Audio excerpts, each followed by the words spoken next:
Shalom sahabat muda Kristen. Jumpa lagi bersama saya Samuel Simanjuntak. Pada video kali ini kita akan membahas tentang PA, pendalaman Alkitab. Beberapa pertanyaan kita akan bahas.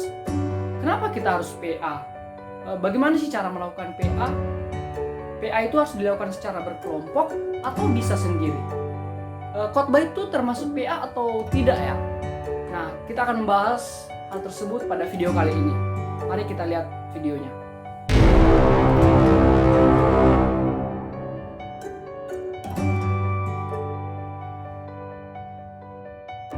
PA adalah pendalaman Alkitab, di mana kita menggali tentang kebenaran di dalam Alkitab, baik itu dalam satu ayat, satu nats atau perikop. Pendalaman Alkitab itu adalah mengetahui dan menggali kebenaran tentang Allah itu sendiri. Apa yang Allah lakukan, apa yang Allah kerjakan, siapa Allah, seperti apa Allah, itu dia.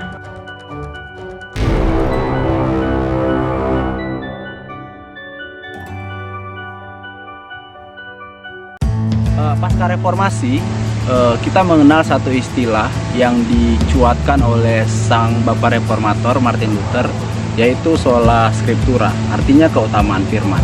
Sebagai orang Kristen, kita mempercayai bahwa Allah berbicara kepada umatnya menggunakan firman. Itu mengapa perlu untuk PA, agar kita tahu sebenarnya apa yang Allah ingin sampaikan kepada kita sebagai umatnya. Kalau pakai analogi, mungkin firman adalah alat komunikasi kita dengan Allah. Kita tidak bisa mengerti apa yang Allah inginkan tanpa terlebih dahulu mendalami firman Tuhan yang menjadi media bagi Allah untuk berbicara kepada umatnya. Itu mengapa kita memerlukan PA. Hari ini ada seperti misunderstanding tentang pemahaman PA. Ada yang bilang bahwa PA itu bisa bentuk apapun, khotbah dan lain sebagainya. Tapi menurutku, dan mungkin secara umum, dan mungkin ini definisi yang benar, ya PA adalah pendalaman Alkitab. Ya harusnya itu adalah sebuah proses di mana kita menggali saripati firman Tuhan untuk mendapatkan makna dalam rangka menjalani kehidupan. Kita harus ber-PA supaya kita semakin mendalami, semakin menggali tentang iman kepercayaan kita terhadap Tuhan yang kita sembah. Kita harus menggali, kita harus mengetahui tentang kebenaran Allah itu sendiri. Dan bukan hanya mengetahui tentang kebenaran-kebenaran Allah, tetapi karena kebenaran oleh firman Tuhan, kebenaran tentang Allah itu akan mendidik kita untuk tahu melakukan yang baik dan melakukan yang sesuai dengan perintah Tuhan. Teman-teman, di dalam 2 Timotius pasal yang ketiga ayat yang ke-16 dikatakan, segala tulisan yang diilhamkan Allah memang bermanfaat untuk mengajar, untuk mendidik, dan untuk memperbaiki kelakuan, dan untuk mendidik orang dalam kebenaran. Ini arti dari firman Tuhan itu sendiri. Mengapa kita harus mendalami firman Tuhan itu? Supaya mengajar kita, mendidik kita di dalam kebenaran sesuai dengan firman Allah.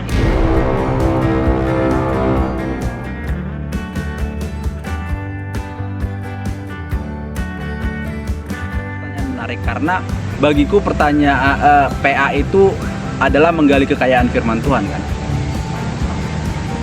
Bisa dua-duanya. Aku sangat sepakat bisa dua-duanya, tapi aku merekomendasikan bukan hanya satu. Kita bisa PA untuk mendapatkan kekayaan. Cuman kalau dilakukan bersama-sama, kekayaan itu akan semakin berlimpah. Karena aku percaya masing-masing orang tuh punya perspektif sendiri-sendiri dalam penggalian. So, dalam rangka PA pribadi, ya kita percaya bahwa kita pasti punya perspektif dan mendapatkan kekayaan firman. Nah, ketika dilakukan bersama-sama, kekayaan itu makin banyak gitu. Jadi kita tidak hanya melihat perspektif dari melihat sebuah nilai dari perspektif kita, tapi juga kita melihat nilai dari perspektif orang lain. Mungkin satu ayat kita dapatkan dua hal, tapi dengan melakukan PA bersama-sama kita bisa mendapatkan 2, 3, bahkan 4 hal. Ya karena sekali lagi masing-masing orang punya perspektif dan punya ketajamannya masing-masing dalam pribadi. Teman-teman, PA dapat kita lakukan secara berkelompok ataupun secara pribadi. Karena pada dasarnya PA itu adalah pendalaman dan menggali firman Tuhan itu sendiri. Hanya saja jika kita lakukan secara sendiri itu hanya pendapat kita. Artinya kita membaca nats lalu kita menafsirkan ayat itu sendiri lalu kita menyatakan apa yang kita pikirkan dan itu menjadi suatu kebenaran. Tetapi lain halnya ketika kita berdiskusi. Ketika kita berdiskusi akan ada banyak pendapat dari teman-teman kita. Lalu kemudian kita akan melihat kembali manakah pendapat yang lebih tepat untuk di dalam nats kita tersebut. Artinya akan ada bahan diskusi dan akan ada satu tujuan yang ingin kita tembak di dalam suatu diskusi kita tersebut. Artinya nanti dari 5 orang misalnya yang berdiskusi akan ada satu kesimpulan dan kesimpulan itu akan dimiliki oleh 5 orang tersebut.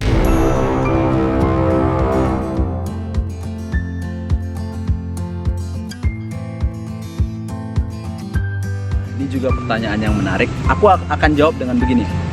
Khotbah yang baik harus melalui PA yang baik. Tapi PA yang baik belum tentu khotbah yang baik. Karena kan khotbah itu ada banyak jenisnya. Dalam bahasa teologinya itu disebut homiletik. Nah, khotbah itu ada banyak, bisa tematik, bisa eksposisi, bisa ya yang kayak gitu. Ada orang yang bisa khotbah hanya dengan satu ayat kemudian dikembangkan. Tapi PA menurutku lebih dari itu.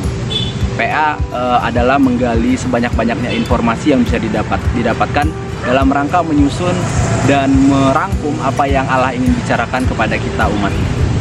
So, aku akan mengulang lagi bahwa khotbah yang baik harusnya melalui proses PA yang baik, tapi PA yang baik belum tentu khotbah. Bagian dari PA tentu saja termasuk khotbah bagian dari PA. Karena pada dasarnya PA itu dapat kita lakukan sendiri atau kita dapat lakukan berdiskusi.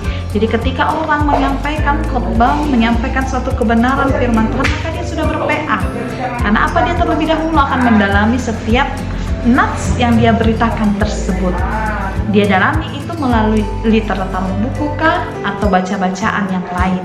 Jadi, apakah khotbah itu bagian dari PA? Tentu saja khotbah itu bagian dari PA itu sendiri.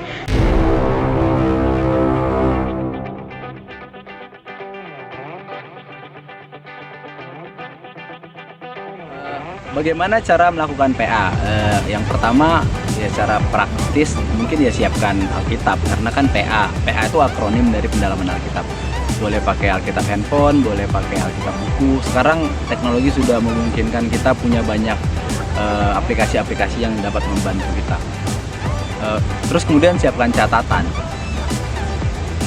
Ada 2 cara. Pertama, kita bisa menggunakan buku-buku PA. Nah, buku-buku PA itu bisa kita dapatkan di store-store rohani. Buku PA itu seperti apa? Nah, buku PA itu adalah buku yang udah disiapkan pertanyaan-pertanyaannya. Kita tinggal menjawab. Nah, yang kedua itu adalah PA yang kita biasa sebut PA lepas lah. Nah, PA lepas itu kita yang mengisi pertanyaan, kita yang membuat pertanyaannya, kita pula yang mengisi pertanyaannya. Oke. Sekarang pertanyaannya adalah gimana membuat pertanyaan, gitu kan? Pertanyaannya gimana membuat pertanyaan. Nah, kita akan mulai, aku merekomendasikan memulai dengan mengajukan 2 jenis pertanyaan. Pertama, pertanyaan observasi, dan kedua, pertanyaan interpretasi. Pertanyaan observasi adalah pertanyaan yang kita gunakan untuk mendapatkan data sebanyak-banyaknya. Untuk mendapatkan data sebanyak-banyaknya dari teks yang sedang kita gali. Bisa dimulai dengan mengajukan pertanyaan 5W1H. Ya, teman-teman udah tahu what, where, who, when, dan why. Dan how. Nah, ajukan pertanyaan itu karena dengan mengajukan pertanyaan itu kita akan mendapatkan data sebanyak-banyaknya. Mengapa kita perlu mengajukan pertanyaan ini? Karena sekali lagi, Alkitab adalah kitab suci yang diturunkan untuk orang-orang di zaman lampau. So ada kemungkinan perubahan zaman membuat seolah-olah itu tidak relevan.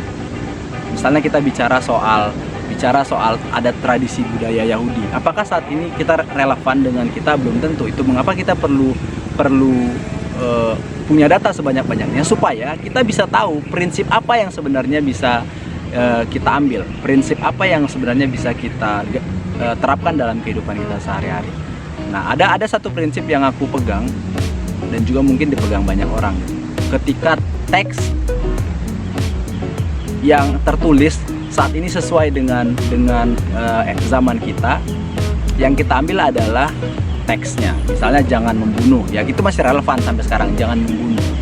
Tapi kalau ketika apa yang ditulis itu tidak sesuai konteksnya, yang kita ambil adalah prinsip teksnya. Nah, itu mengapa kita perlu menggali data sebanyak-banyaknya. Kalau kita tidak punya data, kita jatuhnya menginterpretasikan sesuatu secara liar, secara literal kalau kata orang. Dikatakan persembahkanlah korban bakaran. Apakah hari ini kita masih mempersembahkan korban bakaran? Kan enggak. Nah, so yang kita ambil adalah prinsipnya. Nah, itu fungsi pertanyaan observasi. Nah, yang kedua, ajukan pertanyaan interpretasi. Pertanyaan interpretasi adalah pertanyaan untuk pertanyaan interpretasi itu berfungsi untuk menggali apa maksud. Kalau tadi apa aja datanya, yang kedua apa maksud. Kira-kira apa yang Tuhan ajarkan, apa yang mau Tuhan ajarkan kepada kita saat ini melalui firman yang Dia turunkan kepada umat di zaman itu. Nah, itu mengapa kita perlu menginterpretasi. Misalnya ada satu kejadian, satu tokoh bertemu dengan satu tokoh. Nah, pertanyaan observasinya siapa yang bertemu? Si A dan si B. Observasinya adalah mengapa mereka bertemu. Nah, jadi kita mulai memikirkan mengapa mereka bertemu. Kira-kira apa yang mereka mau obrolkan. Terus apa yang Tuhan ingin ajarkan kepada mereka. Kemudian apa yang Tuhan ingin ajarkan kepada kita. Nah, itu disebut pertanyaan interpretasi. Mungkin itu tips paling simple gitu dalam rangka penggalian Alkitab. Di tengah-tengah ada banyak lagi sebenarnya metode dalam pendalaman Alkitab, tapi metode PA induktif adalah metode PA yang paling simple dan juga masih tetap relevan hingga saat ini. Aku pikir begitu. PA itu sendiri. Lalu bagaimana cara melakukan PA, teman-teman? Yang namanya pendalaman Alkitab, yang pasti cara melakukannya kita harus mempunyai dulu Alkitab dan nats atau ayat yang akan kita dalami di dalam Alkitab. Lalu kemudian sebelum kita baca itu, kita boleh bernyanyi, kita boleh berdoa, lalu membaca dengan seksama. Lalu kemudian kita boleh merenungkan ayat yang kita baca tersebut. Lalu kemudian kita boleh mulai menggali apa maksud dari kebenaran akan firman Tuhan itu. Demikian juga ketika kita berdiskusi atau PA itu kita lakukan secara berkelompok, kita boleh melakukan itu dengan pujian terlebih dahulu, lalu berdoa, lalu membaca nats, lalu kemudian kita baca keterangan tentang ayat dan kita baca pertanyaannya, lalu kita minta pendapat dari teman-teman kita yang lain. Artinya, teman-teman sekalian, PA itu sangat penting di dalam kehidupan kita, karena melalui PA kita akan semakin mendalami akan kebenaran firman Tuhan, kita akan menggali tentang keimanan kita sendiri. Artinya kita dididik, kita diajari untuk melakukan perbuatan yang baik yang sesuai dengan kehendak Tuhan.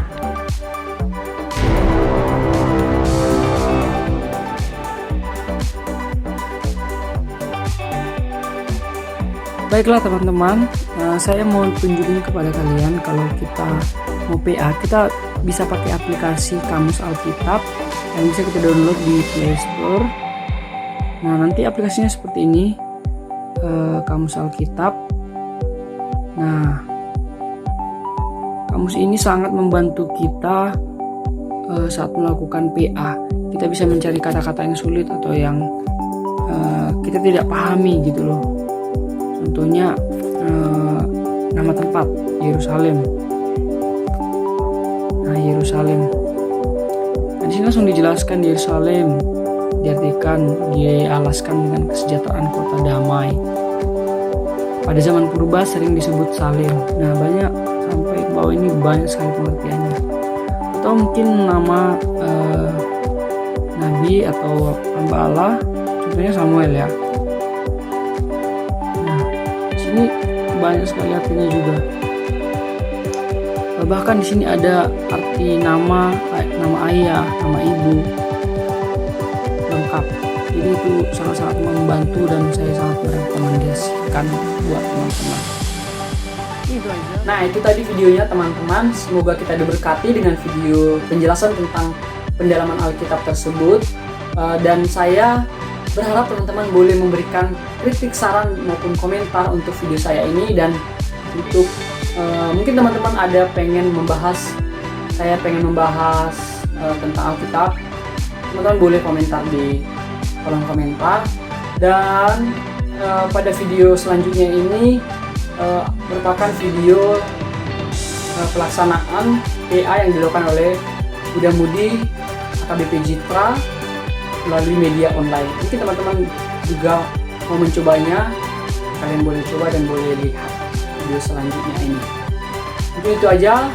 Semoga kita semakin berkati, sehat-sehat selalu, jaga kesehatan, apalagi di masa pandemi COVID-19 ini.